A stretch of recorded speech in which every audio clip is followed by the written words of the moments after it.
Hey everybody, back at Bar 13, Wilmington, Delaware, back in the beautiful green room. It actually is one of the coolest green rooms, however. It might be a tiny little closet, but just take a look at some of the names on the walls. It's pretty crazy. So today we're here with Gregg, cut.rate.box. You know, your history is incredible, but we're going to get into that. I just want to just say, like, I'm incredibly grateful that after however many years, you're playing first show in quite some time right here in Yes. Wilmington, Delaware, in the little dive bar that is Bar 13. So I'm Yeah. really psyched that I get to see it. So really looking forward to it. So I'll Yeah. just get right into it. Okay. Yeah, introduce yourself and Yeah. where are you from? So I'm Greg from cut.rate.box, and I originally started in Florida way back in the mid to late '80s, and since then I've moved to Chicago and North Carolina and New Orleans and Austin, and I'm currently residing in Seattle. Awesome. Yeah. So yeah, I was looking you up and it seemed like you kind of lived everywhere, Yeah. in the Yeah. States. Yeah, in the lower 48 anyway. Yeah. Yeah, it's crazy. We've tried some things. Yeah, Yeah. yeah, moved around a bit. Yeah. So you started Cut Rate Box over 35 years ago. How would you say the project has evolved over time? Well, I think first and foremost, I love technology. Hmm. So I've always just been trying to see how I can make art with technology. Hmm. And music is one of those things that I won't say that I'm good at, but it comes naturally to me. Hmm. So using technology to make music has been there since the beginning Hmm. of my work. It's always been on computer, Hmm. synthesizers, Hmm. what have you. So I think the progression of cut rate box goes hand in hand with technology. Starting out with a very simple, 8-track sequencer, and a synthesizer, and then progressing and progressing, and then when albums like New Religion and Data Seed were out, it was all in computer, you know, hundreds of tracks, whatever you wanted to do, it Uh-huh. was, the sky's the limit. um, and so it's just been following that really. Hmm. What's capable with technology, I use to make Hmm. art. Right, right. Mm. So you would say that, I mean, is it safe to say that your sound has evolved as the technology has evolved over the years? I don't know that the sound has. Hmm. I think what has changed is the ability for me to try new things. Okay. And that fundamentally changes what comes out and how it Hmm. sounds, and Sure. what kind of sounds I can make. Hmm. But it's not necessarily directly because of the technology. Hmm. I don't get a piece of technology and say I'm getting this because it's going to make a certain sound. Okay. I get a piece and I say, what can I do with this? Uh-huh. What can I learn about this, and figure something out? Hmm. And then what comes out of it, I say, okay, how can I make music with that? Sure, sure, sure. It's like it's a tool like anything else, I would imagine. It is, but I Hmm. mean, it's you can go out and buy a hammer, but you know what a hammer does. Yeah. You Hmm. want to find things that challenge you, that help you learn something new. Hmm. So that's the part of the technology that I really enjoy. They are tools, Hmm. but for me, they're new things. They're Hmm. pushing what I Yeah. understand and Sure, can sure. do. Right, right, right. Yeah. By the way, shout out to Maps of Stone. It's great if you're um new to the Cut Rate Box discography. That's like a really great deep dive, I would Mm. say, And what's interesting is it's in reverse chronological order. It starts with essentially now, and you kind of like slip backwards in time all the way to the late 80s. And it's a real trip to listen to it because you're just like, oh man, yes, I remember. It kind of brings you back if you were alive at the time, brings you back to like that time in your life and hearing that type of music a little bit. So I loved it. I mean, it was really Thanks. as a newer fan, you know what Right. I mean? I thought it was really helpful, just like catching you up to, basically your discography. And it's like a little teaser because now I'm like, oh, I want to pick up some albums from this era and this era and this Mm. era, and I want to hear more of that. Right. Yeah. So I really Well, appreciate thanks. it. for what Yeah. it's worth. Yeah. Yeah, that was a fun project. Yeah, it Yeah. seems really cool. So, but getting back to today, tell me about the new EP, Luxury Anxiety, and its themes. And then follow-up question: was there a particular event or series of events that made you wanted to revive the project? Yeah, so to kind of rewind a little bit to get to where that is, I was living in New Orleans in 2005 when Katrina hit, Right. and the house, everything we had was gone. Oh my God. My music studio and my wife's photography studio were the only rooms that didn't get destroyed in the Wow. flood. Wow. But all of our clothes, all of our things Personal just things. gone. Yeah. So we just had to start over, and that's the gap between then and now. Was that starting over? And for me, starting over was like when you have nothing, you need to like find something. And I found work, and did a whole bunch of work related stuff, but through all of that, music was still there. Yeah. I was learning new things for work, making things, but I'd always come back to music to learn how to make what I needed to do for work. Like a new technology comes out, how do I make a music sequencer with this? How do I make whatever with that? So that got me up to today, where I've been making music all this time, just not for yourself. Well, it's been for myself, but it's not been something that was meant to be released. Oh, It was just okay. a exploration of a technology for the Okay. sake of the technology, Okay. to adapt it to something else. Mm-hmm. So when it came, what was happening is, I got laid off from work, first round of the big tech layoffs of 2022. Okay. And after a few months, you're like, this is bad. I can't find work because they're still laying people off. Yeah. You start to feel like, what am I going to do? Yeah. And music has been there for me, and it was still a therapy kind of thing for me to revisit and make music again. But I also started feeling like I felt back in the 80s, as a child of the 80s, and then like the threat of nuclear war, the chaos in the world, all over the world. And seeing a lot of these things were like, what future, seeing young people not seeing them concerned about their future. Yeah. And that's how I felt back then. So it was like, wow, these feelings are coming back. They were revisiting that, and that's was like, okay, I'm going to go back and revisit where I was back then musically. So that was getting simple sequencer, simple sounds, and just kind of punk DIY, put out something. Yeah. And that's what Luxury Anxiety was. And those are the themes that are in that, but also from the perspective of where technology is today. Real life was, I won't say anti TikTok or anything, but it was just a statement about how we're viewing reality, and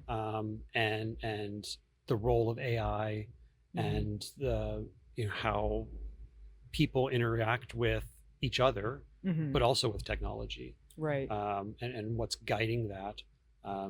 So a lot of those like core frustrations of being young, but with the modern, older understanding of where things are. Right. Yeah. Yeah. As somebody who's had that, the time to look back on all of that, and then also somebody maybe working, closely in the tech industry, you know what I mean? You can see firsthand the effects, whether that's, intentional or not, of, Yeah. all of our little black phones, black mirrors, Right. as I like to say. Yeah. Yeah. No, I think there's some really important like political undertones, at Mm. least in the new EP, that I really appreciate. And it's very, I don't know, just listening to it, I'm like, it's very, what's the word I'm looking for? I can relate, 'cause I'm on my phone too much. Mm. Sometimes it's out of necessity. You got to feed the social media, beast constantly, or else you become irrelevant. So, Right. yeah. But that's the thing. Like I'm not anti any of that. Okay. I'm not. I also accepted my role in the jobs that I had Mm-hmm. that, for better or worse, created some of the technology that people use Yeah. every day. And that's a weird thing to say, but it's just technology, and like Mm-hmm. you can use it as a tool however you want to use it. Mm-hmm. Like it itself is not evil, Right. like Yeah. and it's about the perspective of Mm-hmm. how do we think about these things, Mm-hmm. and how do we, what are we being told to think about these things, Mm-hmm. and really that's was like trying to put out there, like that was one perspective of Mm-hmm. real life, was a perspective of this is bad, Mm-hmm. but it was just one perspective. Yeah. It wasn't necessarily how I feel. It was trying to like paint these pictures. I originally called it kind of a little operetta, Oh, because okay, there was yeah. this kind of story arc to the Uh-huh. whole thing. Uh-huh. And in the end, Mhm. Outrageous was this like, hey, we've Mhm. made ourselves so angry, Mm-hmm. like let's try to come Mhm. back, Mm-hmm. and I'm angry too. Sure. But can we somehow find a way to like step back from that? Mm-hmm. Because there was a time when we weren't angry, when we Yeah. didn't get outraged by Mhm. a headline, Mm-hmm. where headlines were not made to be outraged. They were Right. outrageous, Sure. to upset us. Mm-hmm. So that was another perspective. There's this kind of dichotomy there of, Mm-hmm. the good, the bad, but Yeah. Try to the- use it responsibly, or use it in a way that doesn't, divide, yeah, I guess. yeah, Yeah. Yeah. like what, how do we want to go forward, Mm-hmm. is kind of the big question of luxury anxiety. Okay. I like that. It's not really 100% one-sided. It's just, yeah. Like everything, it's nuanced. Yeah. Like I'm unfortunately, there's a lot of nuance yeah. in my stuff that Yeah. is I think today easy to get lost. Yeah, nuance is hard to package. Yes. It's hard to communicate quickly in a Yes. soundbite. So yeah, that's a difficult sell. Yeah, Yeah, but yeah. it's important because, like Yeah. all things in life, as you get older, you realize that everything is gray and nuanced. That things are not black and white. Yeah. Yeah, I mean that's what I've come to, Yeah, over yeah. time. Yeah. Yeah. It's funny you say that, because Mhm. Outrageous, the working title was Gray Boy in a Black and White World. Oh wow, I like that Yeah, title too. that was like, where do I fall? Where like, Yeah, I can't be this way, I can't be that way, because I see the nuance in everything. yeah, yeah. No, I like that. I think that's a more balanced opinion. Yeah, in general, I don't like. There's always another side to the story. You know what I mean? Yeah. No matter what, there's always somebody's story that's just not getting heard, because it's not a soundbite. But no, I think I really like Mhm. that, and all of those themes are definitely, you can hear it all, in there. So getting back to tonight, the show. What's you're playing live for the first time, and Yeah. we won't say how long.